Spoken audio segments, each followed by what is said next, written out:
All right, everybody, welcome to this session. Our topic tonight is, do you need God to be a moral person? And we have a speaker representing atheism, or what might also be known as secular humanism. That's Tom Gephardt. Am I right? A round of applause for Tom.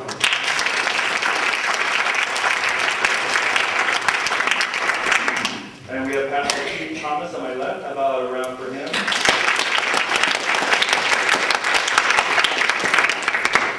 Pastor Keith is one of the pastors of this church, and we really appreciate this church opening up this for a place to talk. It's really helpful. It's not that easy to find places.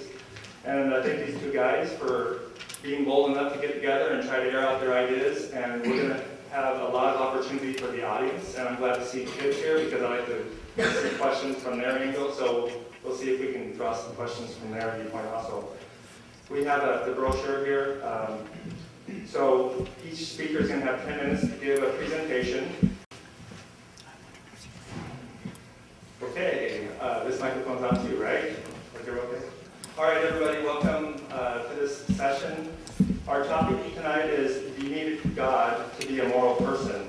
And we have a speaker representing atheism, or what might also be known as secular humanism. That's Tom Gephardt. Am I right? A round of applause for Tom.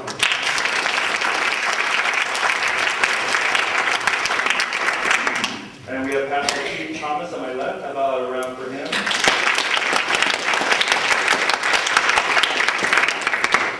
Pastor Keith is one of the pastors of this church, and we really appreciate this church opening up this for a place to talk. It's really helpful. It's not that easy to find places. And I thank these two guys for being bold enough to get together and try to air out their ideas. And we're going to have a lot of opportunity for the audience. And I'm glad to see kids here because I like to answer questions from their angle. So we'll see if we can draw some questions from their viewpoint also. We have the brochure here. So each speaker is going to have 10 minutes to give a presentation.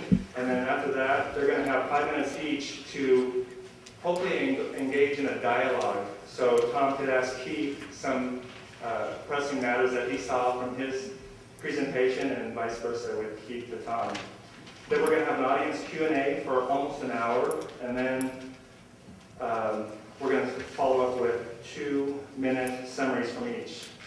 So when we do the question and answer period, I'll give you some guidelines on how to do that. So I'd like to start with Pastor Keith.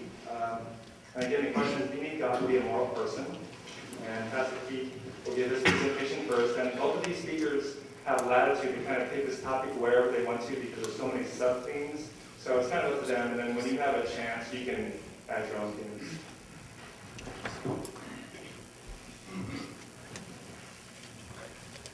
Originally, I'd seen the question on the internet as, can an atheist be a genuinely moral person? So at times, if I state it that way, it's very similar.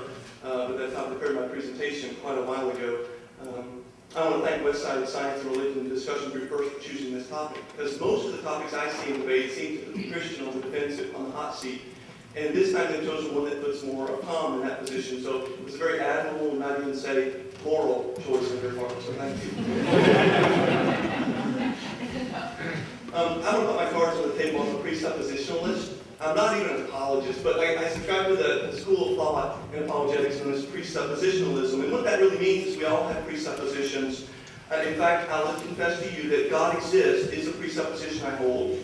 But it's also true God does not exist is a presupposition. Neither one can be demonstratively proven. So they both are actually, I don't even feel comfortable calling them articles of faith, belief systems. The question is where each of these belief systems lead us in the topic at hand. First of all, God exists. Well, from a Christian perspective, God exists. Let's define our terms. What is morality, first of all? I'm going to use a sociologist named Christian Smith. I don't know if he's a Christian in spite of his name, but he gets us off to a good start. He says, moral is an orientation toward understanding about what is right and wrong, just and unjust, that are not established by our own actual desires or preferences, but instead are believed to exist apart from them, providing standards by which our desires and preferences can themselves be judged. So the important thing to note about this definition is the absoluteness. To our morality, that there's actually a right and a wrong, we believe, and it's not simply relative to our preferences and desires. As we'll see for the Christian, morality is more than that, but it's not less than that. In my own experience, I think we all know this to be true in our heart of hearts. I'm not speaking in our cognitive, intellectual belief system, but rather in our functional belief system. We all know that if you press someone far enough, there are things that are just right and just wrong. I could press you tonight and say, what about genocide? What about Hitler? What about slavery? What about these other things? Are those not just wrong? But I don't have to go that far. I can just say, what about you when you've waited dutifully for a long time to get on the right highway in a long line, and at the last second somebody cuts right in front of you? Do you say, oh, they must have different preferences? Or do you think, doggone it, that's just wrong? Well, where does this sense of right and wrong that we all have, where does it come from? The Bible says in Romans 2:14 and 15 that it comes from something God's given us called a conscience. And the conscience accuses us of wrong and also excuses us, confirms the right thing. It's like a moral compass within all of us. And in fact, that passage says that non-Christians can obey their conscience.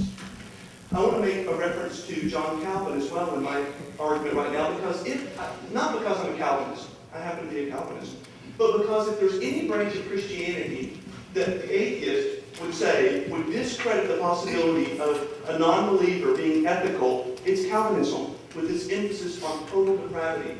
Now, total depravity is not that we are totally depraved, sinful in every faculty of our life. That's not it. The total refers to the fact that every single faculty in our life is touched by sin. We do have corruption in our intellect, in our will, in our emotions, etc.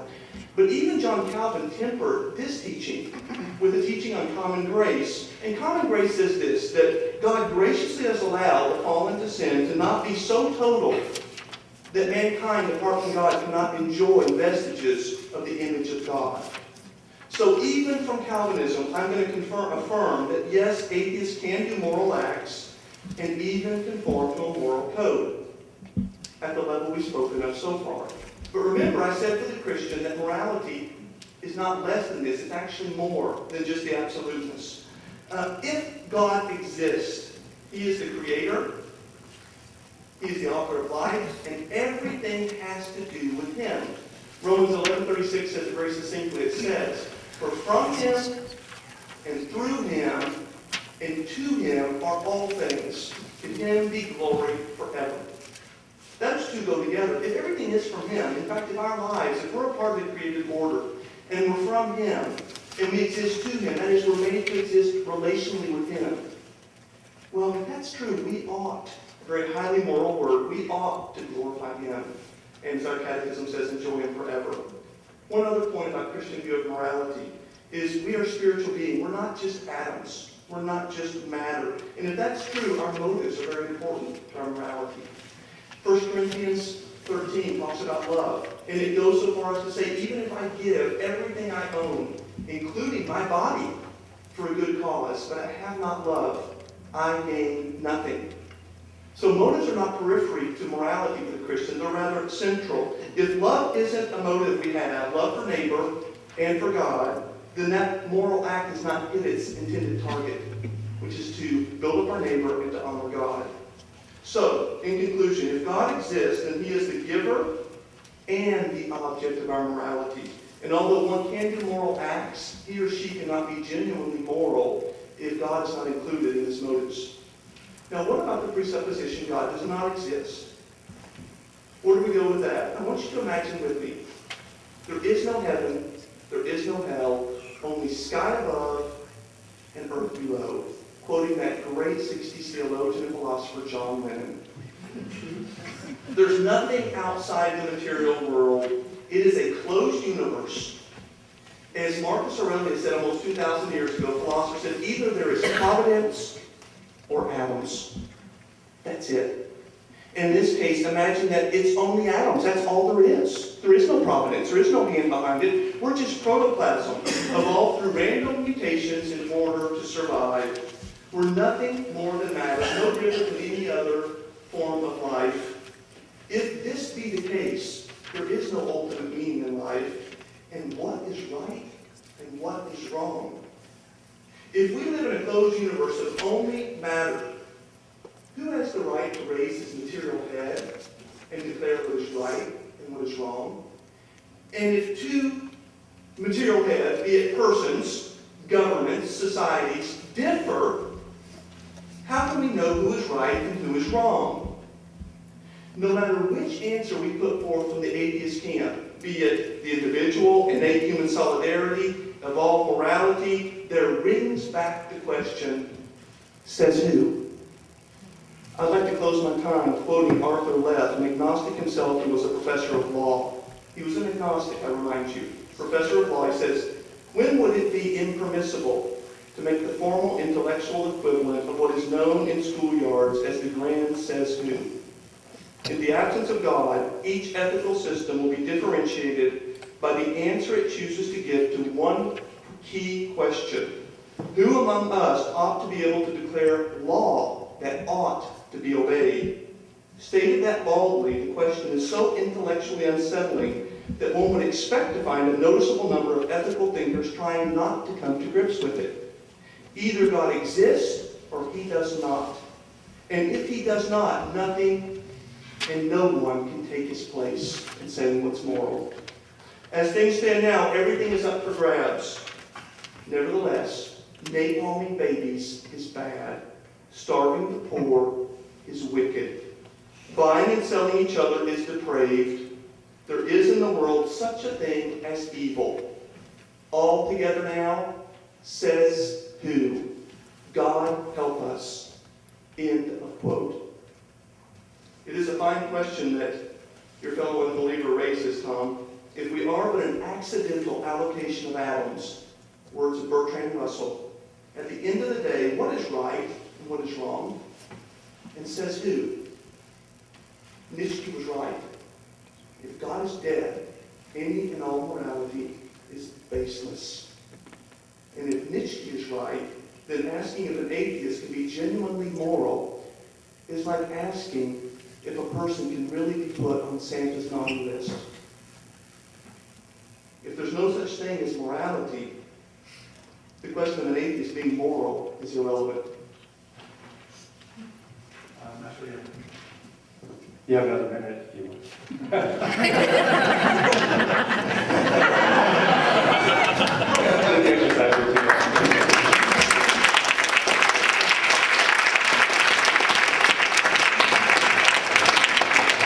Thanks, Pastor T. And Mr. Tom Gephardt.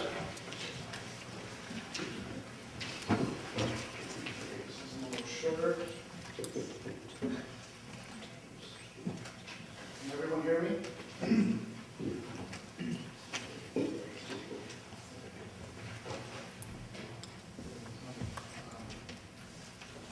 Thanks for coming. So the question tonight is, do you need God to be a genuinely moral person?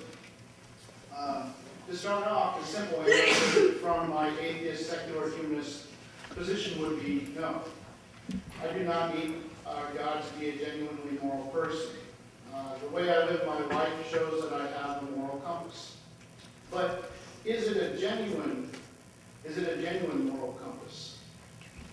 That's the most important word in tonight's question, right? Do you need God to be a genuinely moral person? A great many Christians will express two interesting points in this area.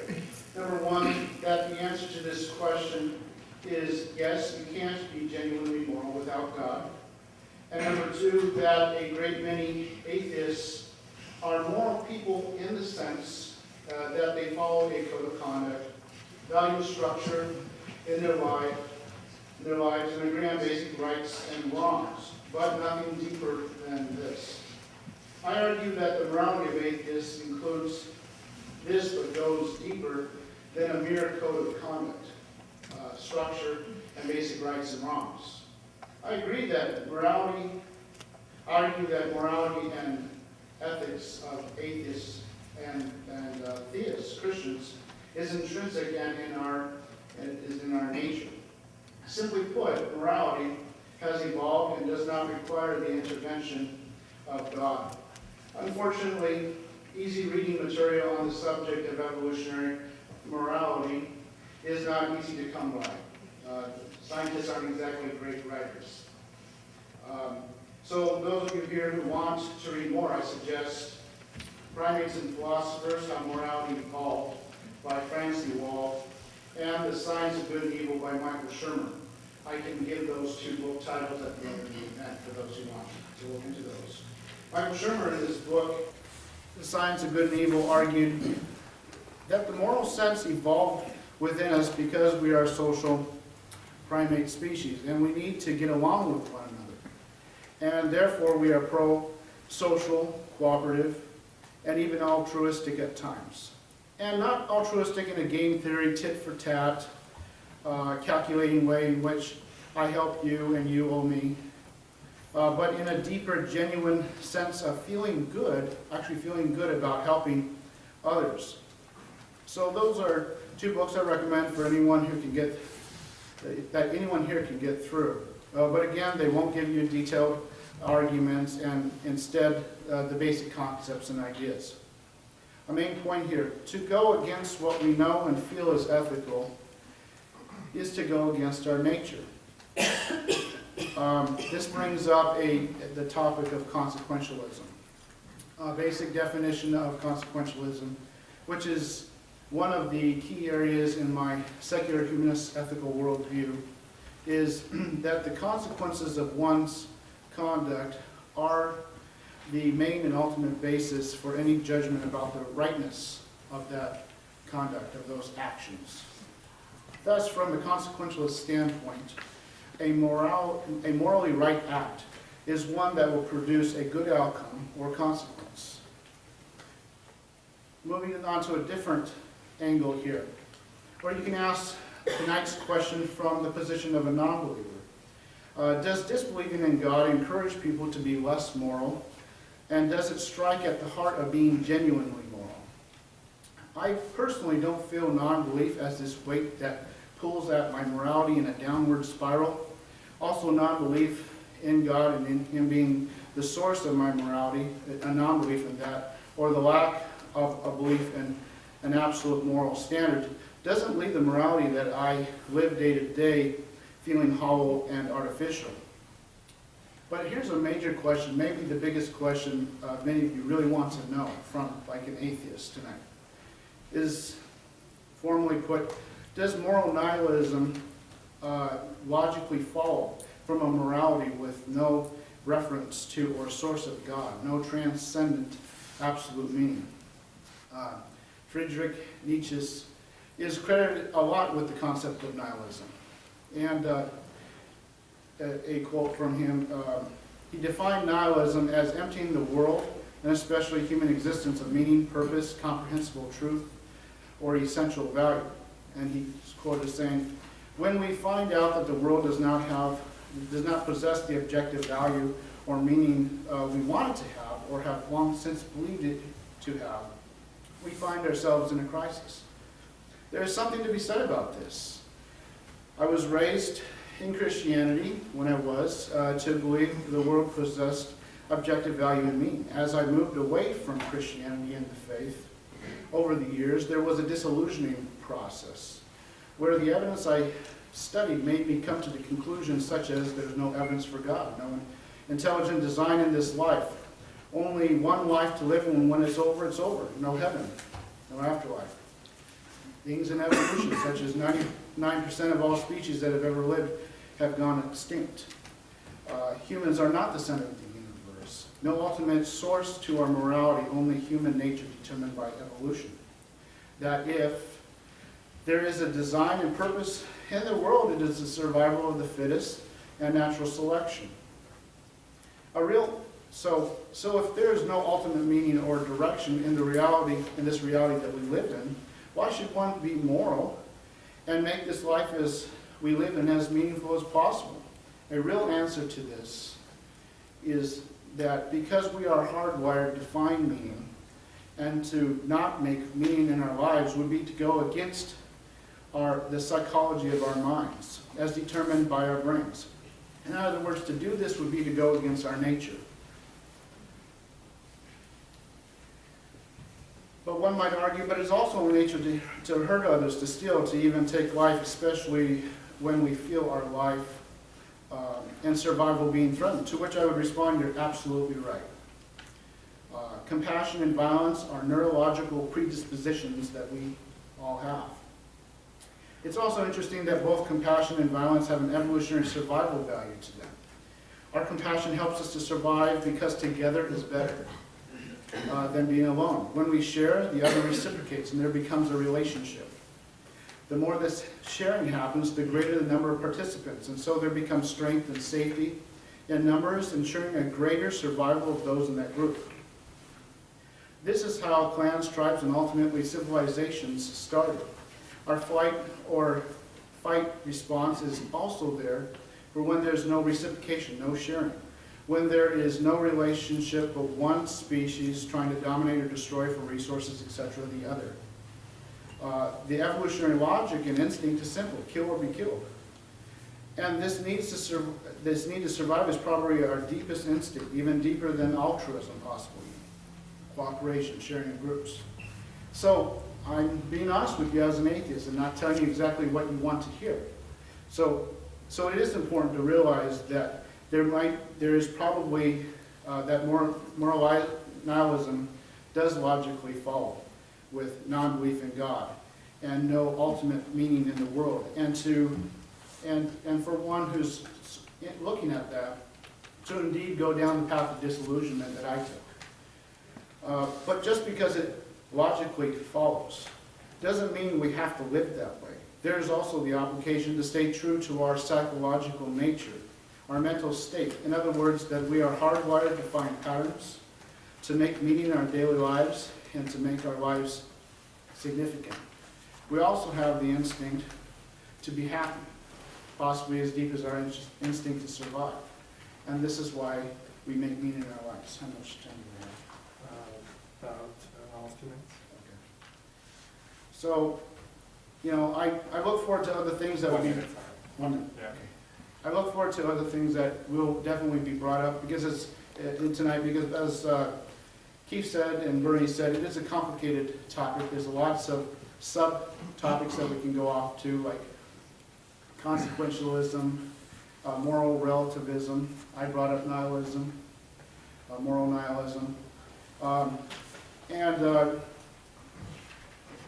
know I didn't introduce exactly what my secular humanistic ethical worldview is made up of, but two main components to think about as we go into this event tonight. For me, it's consequentialism and utilitarianism, which means to pursue your own pleasure and happiness in as much as it does not hinder the pleasure and happiness of others. And to me, I hold that view of morality very dearly.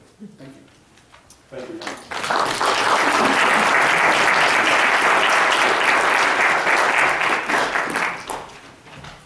Okay, so for this next little section, I'm going to try to explain this because it hasn't really worked out too well, I think, in the past.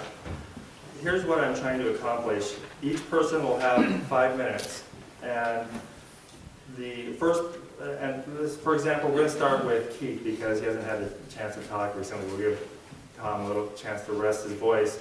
So for Keith, he'll have 5 minutes, and I'd like him to ask Tom a question about his presentation, maybe something that he thought was really lacking, or just anything, maybe something you brought up and you thought maybe he needs to address. And I would like you to not lecture, but try to have a conversation with him. But you're in the driver's seat, and Tom, I don't want you to try to answer the question with a lecture either. So hopefully you have a discussion which you're driving for 5 minutes, and then we'll switch it around where he can drive a question. Okay, so let's try that. Go ahead. Do you have eye contact there between each Yeah, other? could you move that pole bit? Tom, just to clarify, I wanted to see if I've captured you well. I'm trying to make a statement here of what I heard you say. Make sure I'm not misinterpreting you. There's absolutely no meaning to life, nor is there true morality, but we do have a psychological nature that falsely believes that there is. So we're obligated to follow, we're morally obligated to follow that psychological nature. and we can thus be genuinely moral. Is that what you said? Small yes and a medium no. A lot of what it was kind of correct. We don't feel like there's ultimate meaning to life and a transcendent, absolute morality. And our, you could say that our psychological minds falsely presume that there is. But it's just kind of a strange word to use, falsely. So other than that, sounds pretty close. Okay. I found it very interesting, your use of the word obligated. There's no ultimate meaning or direction in this reality we live in. But we're obligated, and so you're saying moral nihilism does lead down that road, but we're obligated to follow this psychological nature that says we should be happy. If there's no morality, why are we obligated to do that? Says who? I don't remember where I said obligated. I'll just assume that I did. Maybe a better word is that we are we have a predisposition. We have a compellment. We are driven to want to find meaning. That speaks to the resilience of human nature, you could say. Mm-hmm. Okay. So, but we should follow that? Well, should is a very interesting word, should or could. But I mean, if it's instinctive and it's in our nature, the should really isn't there as much as that is what we do. It is a part of who we are. Just like we don't think about breathing, we're not compelled or make decisions to breathe. It is just a part of who we are. And I feel personally that morality is basically on that level. Like I said, it's a very, very deep evolutionary instinct in us. It's as deep as survival. Evolution doesn't hide the fact that we have a predator nature as well. Are we obligated, or should we follow that as well? Stay true to it? That's a very good point. That brings up something I could add about myself. Just because I'm an atheist, that doesn't mean that that's all I need to think about. That's the only worldview I need to have. Atheism is just a choice to not believe. The question now is, how now ought I to live my life?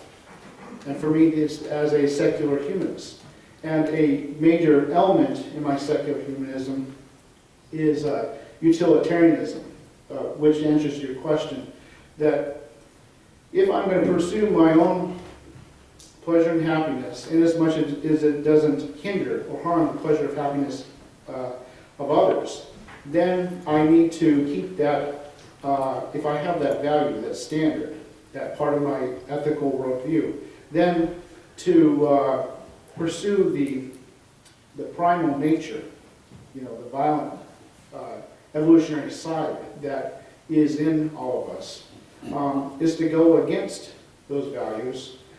It's to go against my consciousness, and I will ultimately not be happy with that. That is, if I have a healthy, normal mind. Okay. You also mentioned consequences determine morality. I would consider there's many good consequences, like birth would be a very good consequence. Would that justify rape? Again, it's a very simple ethical standard.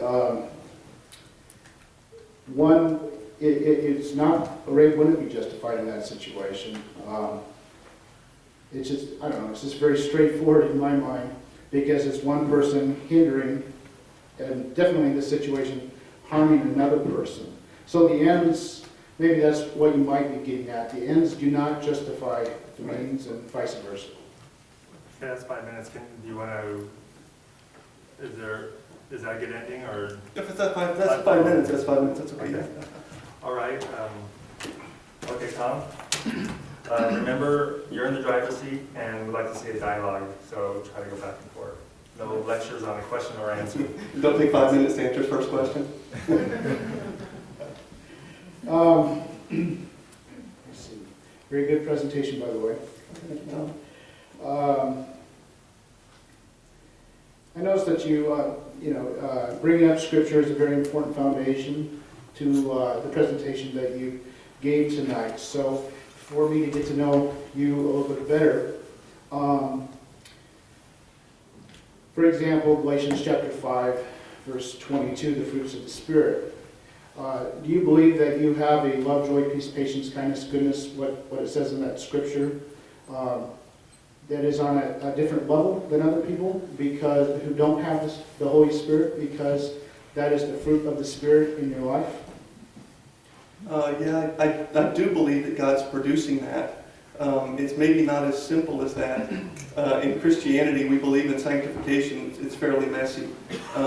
I do feel that God's forgiven my sins because Christ died for them, but that didn't become totally holy at that moment. But I do feel like God's Holy Spirit is working those things in me. It could be that I could be behind on at least some moral, ethical things, some other people, even maybe non-believers, because I started so far behind. Maybe I was just an absolute wreck of my life when I started. But I feel like whether you're a wreck or whether you're at wherever you're found by God, I do feel like, yes, there is a growth process in life that God puts Christians on. Yeah. It says in the New Testament to work out your salvation with fear and trembling. Mm-hmm. I know that a major important part of the Christian's relationship to God is love. It also seems that fear and reverence, a fear of punishment, is that a significant aspect of your Christianity and motivating you? And the other thing is try to stick to the topic. So generally speaking, we're about morality. So it wouldn't be appropriate to say, well, what about Noah's Ark, for example? That's totally off the topic. So let's try to keep to the topic. After the event, people will stick around and talk so we can talk about all these other issues that are in the background. So with that, we'll start. And we have 1, 2, 3, 4 microphones. You can come up and ask a question now. And I notice we have quite a few kids in the audience too, so I'd really like to encourage them and give them a preference too. So whoever has a question, just go to a microphone and we'll just go 1, 2, 3, 4. So First one here gets a question. yeah. Right. And then you can queue up now if you want to for the next question anywhere you want to. I would like to address the says who question. Says who that the Bible is the book we have to look to as speaking for God. From my point of view, that's just people giving their morality. They attribute it to a deity to make it more enforceable. But how do you arrive from there is a God which is the absolute morality to the Bible is the book that gives the morality and speaks for God? What's the question? Was that me? Yes. Well, I would first of all note that that is beyond the range of our debate tonight. I don't have to answer it. The question tonight, for the first time, puts the atheist on the hot seat to defend why an atheist can be a genuine moral person. So it is beyond the range of saying that. But I would say this, just by trying to at least engage somewhat in the question. I do have a presupposition that God exists. I admit that. I think the atheist should admit the same. They can't prove God doesn't exist. If God does exist, it is perfectly reasonable to think that He would be able to manifest Himself to His society, to His people. And so a big God, if He does exist, would not have a problem revealing Himself. And it is a different epistemology. Yeah, I do believe in revelation. And I don't mind confessing that. Let me just interject here. We didn't really speak about this amongst ourselves, really, but okay, my personal opinion is, number one, the speakers can answer the question however they want to answer it, but my preference is that if it looks like it has any kind of relationship to morality, it's an okay question. So, I mean, you don't have to answer if you don't want to, but my preference would be if it looks like it's halfway into it, I would help people answer. My 2 cents that would kind of complement what Bernie is trying to say is that just let's remember, morality can be a very complicated topic, and there are a lot of subtopics to it. And I'm assuming that what you're maybe trying to get at is the Bible is a guidebook. It's for living And so, and a lot of Christians use the Bible to guide or inform their morality, so that would be an example of where there might be some connection to that. And if I could just say, I just think that the Christian experience, that there is right and wrong, points most clearly to the fact that there is some source of right and wrong. And I think we all do, deep down inside, feel there's a right and wrong. So we have to account for that. If it's a closed universe, I don't see any other alternative than moral nihilism, which I just don't think explains our experience very well. I think Revelation actually explains our experience much more clearly and accurately than does moral nihilism. Did you want to respond to this, or are you okay? No, I apologize if I went on topic to you, but it just seemed like it was a main part of what you said, is that if you don't believe in God, it gets to the says who. To me, the says who exists anyway. Even if you are hearing from that's fair. religion, it still is, it says who, that religion is the guidepost for the absolute. Okay, well, that's fair. That did have to do. I see that more clearly. Now you were connecting it to my lecture, sir. Okay, question over here. Go ahead. You might say that this might be a little off the topic, but it relates to something Thomas said. It made me wonder. And I'm just paraphrasing this in my own words, that it seems like, Thomas, you said something about, since it's human nature, due to our genetic makeup and our evolution, for us to look for patterns and meaning in life, that it's appropriate then for us to make a meaning or find meaning, even though there is no ultimate meaning. But my question is, well, if that's the case, that it's our human nature and therefore it's appropriate, well, it's also, a lot of times even evolutionists say it's human nature to look for agency as a cause behind things. And there may be people that leads them to believe in God as the source of it. So would it be appropriate or wise for them to believe in God then, because it's their human nature to look for agency? That's a great question.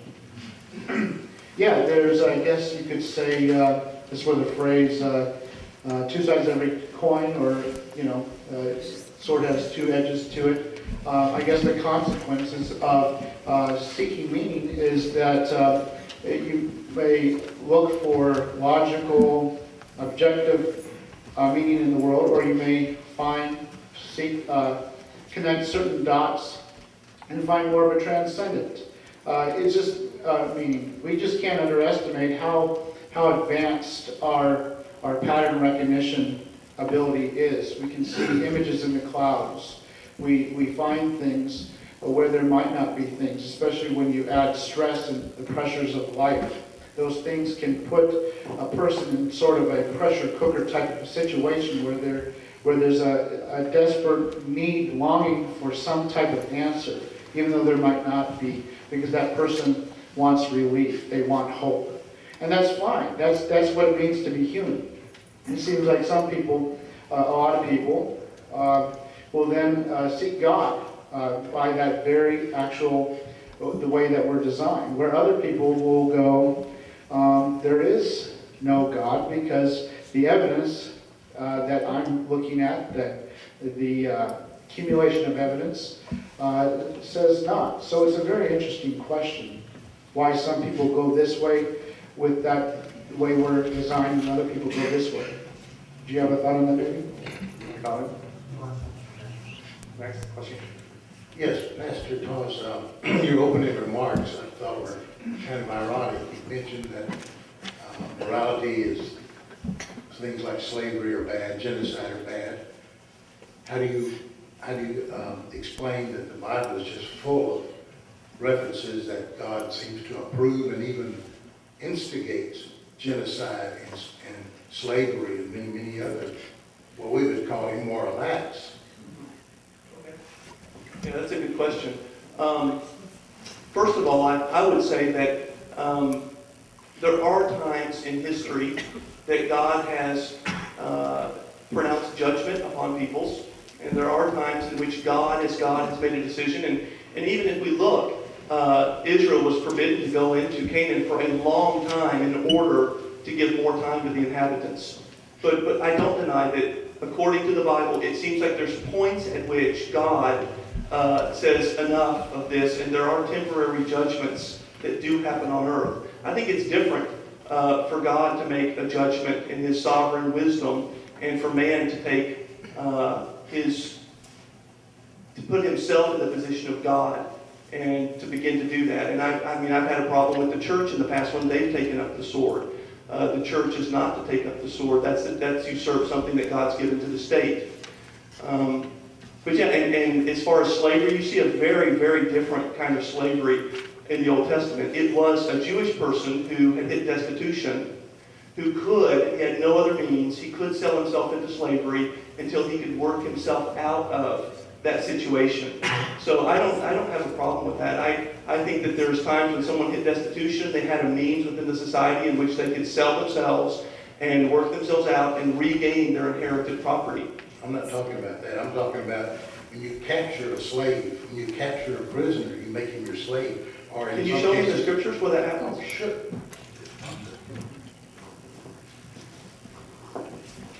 I'll just check the camera while you. Leviticus 25:24.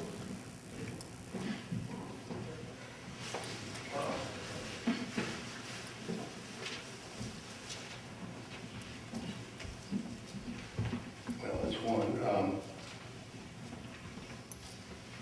Exodus 21:7. The man sells his daughter as a slave, she will not go as a male slave do. What does it say? You The read it man slowly. sells his daughter as a slave. Yes? What's your point? Go ahead. Well, Could you read the whole verse? slavery. It described a reality. It didn't prescribe anything. Could you read the verse? I heard no prescription. I heard a description. Could you read it again? I'm reading the scripture. I When know. a man sells his daughter as a slave, she shall not go out as the male slaves do. If she does not please her master, who has designated her for himself, then let her be redeemed. So I he think- can buy a slave if he likes her, he keeps her. If he doesn't like her, he can let her go. No, it's talking about the seller. Yeah. And it could be simply prescribing within the system a certain protection for that particular girl who was sold. It wasn't prescribing, it was describing a reality that happened, and then it provided a protection for that girl who was sold. And we certainly see in Scripture, one of the things people misunderstand about Scripture is there is a progression in the Scriptures. God in His mercy did not just come upon mankind and said, all these sins are bad, so you're all wiped out. There's a tremendous amount of tolerance throughout the Old Testament of things that we see become much more clear with time. For example, polygamy is a part of the Old Testament.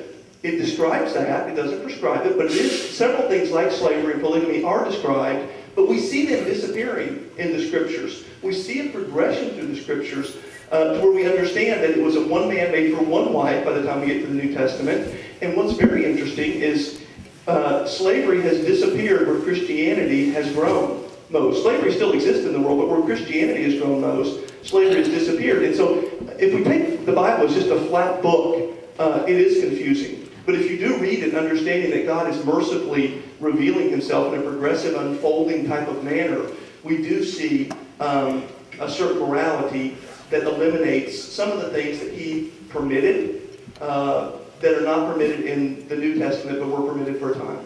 How is it moral for God to kill all the firstborn in Egypt?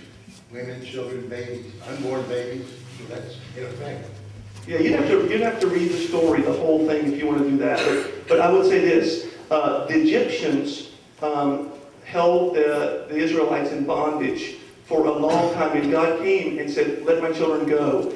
And they were His children, and they didn't let them go. And He gave them warning after warning, plague after plague, and Egypt would not respond in kind. And so basically God says, you will not let my children go, you will lose your firstborn. And I think God has the right to pronounce the judgments over His creation that He's made. I think that's God's prerogative, and I feel like in this case, they had plenty of warning, and they didn't take the warning. They hardened their hearts, they turned away from the warnings, and they reaped a judgment for that. Hold on. So what we're going to do here is Tom has a response, and then we'll ask Keith has a response to that, and we're going to move on to other questions. Thanks for your question. Tom? Thank you, Carol, for your questions. Two points here that came to mind as you had the exchange. One, I guess since you went into biblical commentary and context, I'll give quick commentary on that. A interesting conclusion I have is that it seems like if the Bible needs really deep context and commentary so that we can do justice to scriptures, to not underestimate the complexity of the scriptures. And you'll have a biblical scholar who's done 10 years on a passage and a biblical scholar who's done 10 years on this passage, ultimately coming to disagreements on this.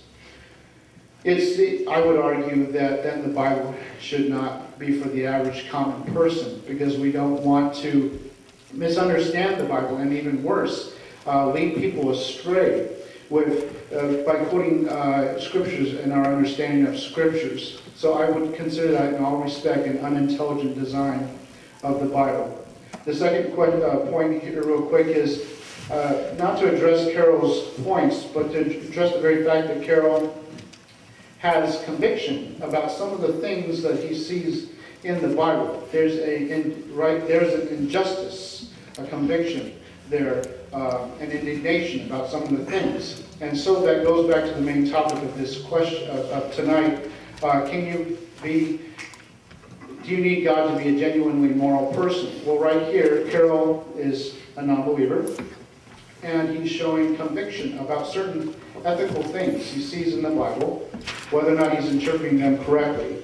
He has conviction about those things being wrong, and so that's a very nice example of what I'm trying to share tonight.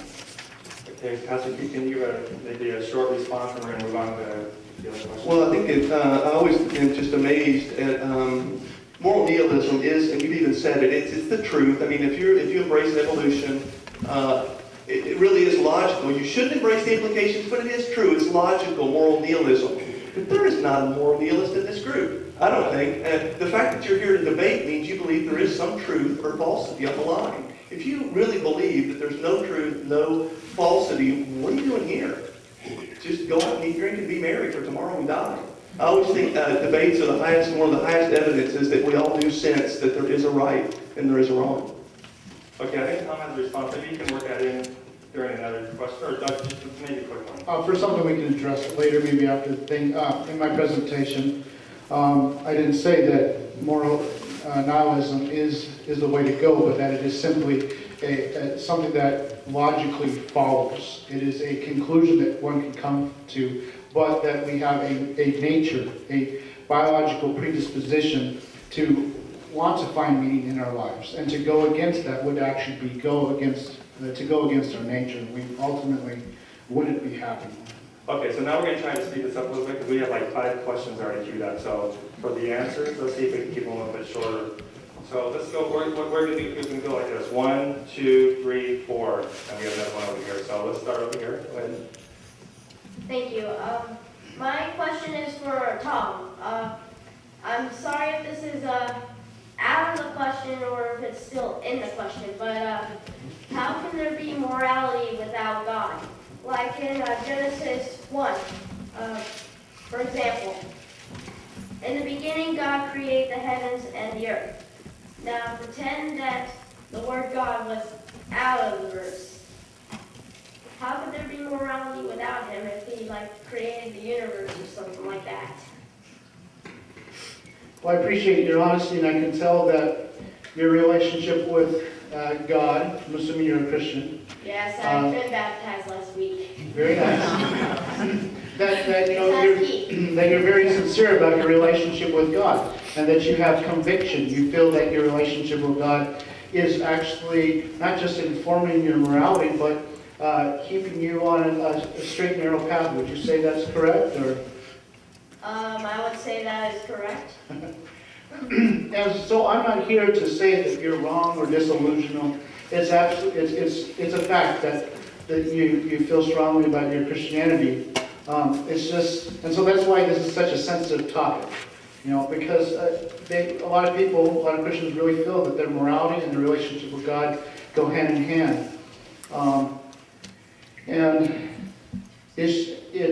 I have a testimony that I can share after the event if you'd like to hear it, how over the years, reluctantly, in the same way that C.S. Lewis reluctantly moved from atheism to Christianity, I over the years moved reluctantly from Christianity to atheism because my mind was encountering information that I couldn't deny, that information, that knowledge had implications. ramifications to it that affected my faith. So I know that it probably doesn't make any sense to you why I wouldn't want God. So that's a great question. Okay, but is it possible to give me an answer, or?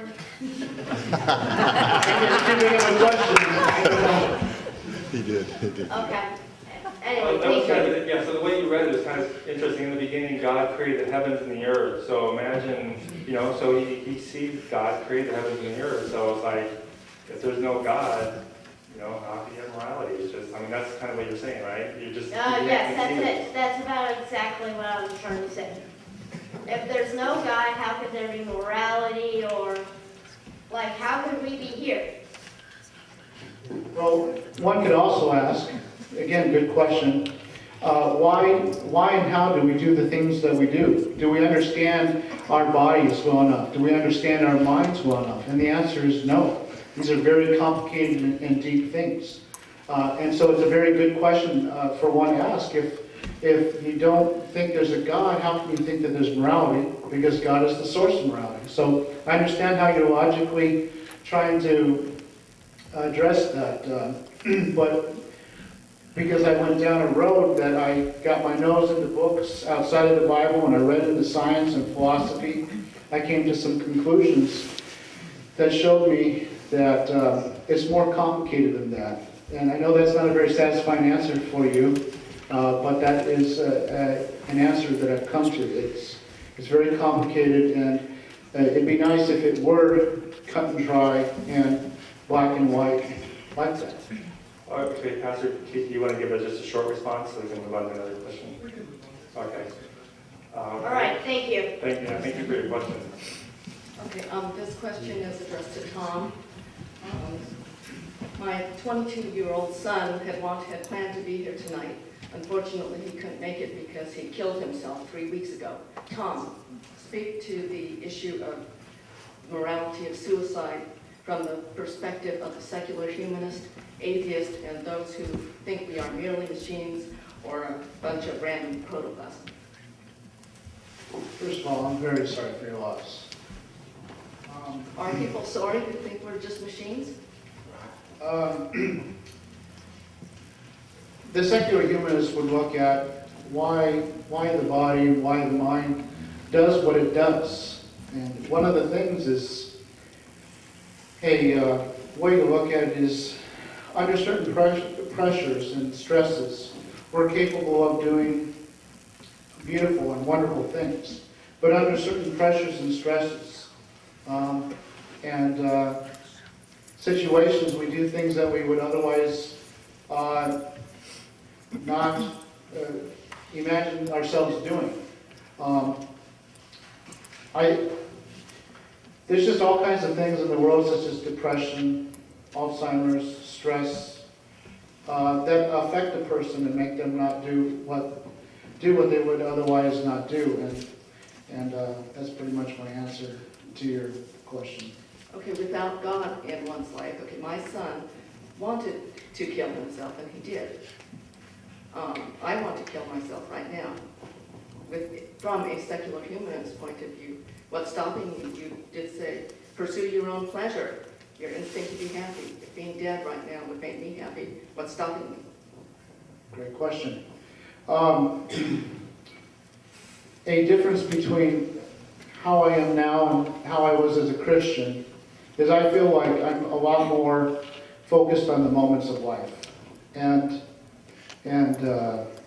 because I know that there's one life to live, life becomes incalculably precious. The moments of life, I don't go, there's a heaven that I can look forward to, a second chance, in all respect, you could say. And, what was I going to say? So, it's about the moments of life, and I just... But that's your view, and Right. that's your relativistic view. So if you have all these happy moments to life and you think you should live each precious moment, that's your view. What if I say, I don't like life, I don't think these precious moments are special, I want to die. What's stopping me with the secular humanist point of view. And maybe to a more general way of saying this is like, well, let's say you're a Christian and you say, well, if I don't believe in God anymore, I'm an atheist, I can do whatever I want to. I don't have to ever answer to God for this. I'm going to go out and rob stores and be wild and take drugs, and because nobody's going to hold me accountable for all this ultimately. Is that kind of Yeah. along the same line? Well, another thing is that, another difference between how I was as a Christian and how I am now is that I think a lot more about the people that come after me, my descendants. How I live my life, how is that going to help my kids that come after me. I used to not think about the people that came after me, And my that's your descendants. choice to think about as whatever your belief system is. Right. You're telling me it's a relative thing, maybe I don't care about that. And so I'd have to get to know you better and try to understand exactly your situation. When I was a Christian, I would very conveniently give people quick and short and easy answers, but there's no quick and short and easy answer to your situation. That's one of the things I've come to respect about life, is that it's very complicated.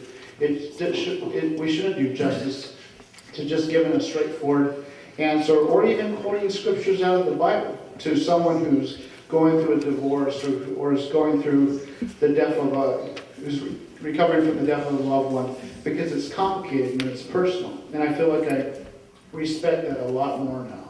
Okay, Pastor Pete, did you want to add something quickly? I was just going to say, I think when we do grasp moral nihilism and nihilism in general, that life really has absolutely no meaning. And even if I'm quoting from your blog here, I think, Tom, you sent it, it's intellectual integrity to acknowledge the conclusion of moral nihilism, to indeed go down that path of disillusionment it takes you, but don't live according to its implications. But people who have gone down that road, Nicki died going crazy. And I don't see any way around that. I really don't. I mean, except saying, well, we also have a nature that wants to make us happy. I mean, even though you know rationally nihilism makes sense within our framework of belief, don't go there. Don't follow its implications. Shut that off and obey, or you're obligated to go with this, your happy gene or whatever it is that makes you want to be happy. But I don't see why we should do that and not go with any other number of, I don't see why we should. If we take our own nihilism back into account and say, well, why should we follow that? There's just no reason to. I can just see that where Nicki was led by it and what Barbara's getting at, I think is a natural conclusion that it's hard to avoid. That if life has no meaning, morality doesn't either. Oh, yeah, just a quick response. Are you saying that Nietzsche's conclusions led him ultimately to madness and insanity? Yes. This is an example of how it's more complicated than that. I believe it was actually just a mental illness. There's a lot of, you could say, believers who have mental illnesses at the end of their lives that go into that same direction. So I respectfully disagree with that conclusion. Well, you acknowledged it in your blog. You said Nicki states that nihilism as absolute valueless or nothing has meaning is dangerous, or even the danger of danger. It is through valuation that people survive and endure the danger. The complete destruction of all meaning and all values would lead to an existence of apathy and stillness, where positive actions, affirmative actions, will be replaced by a state of reaction and destruction. You're quoting Nicki there. I also quoted him from a source that there's more context than just those particular sources. He said that of course, don't let these conclusions destroy you, but just acknowledge the hard reality that without meaning and ultimate. So you need a crutch. It sounds like you need a crutch not to follow that. Okay, let's have it. You want to do a few wrap up and we'll go on to another question? Okay.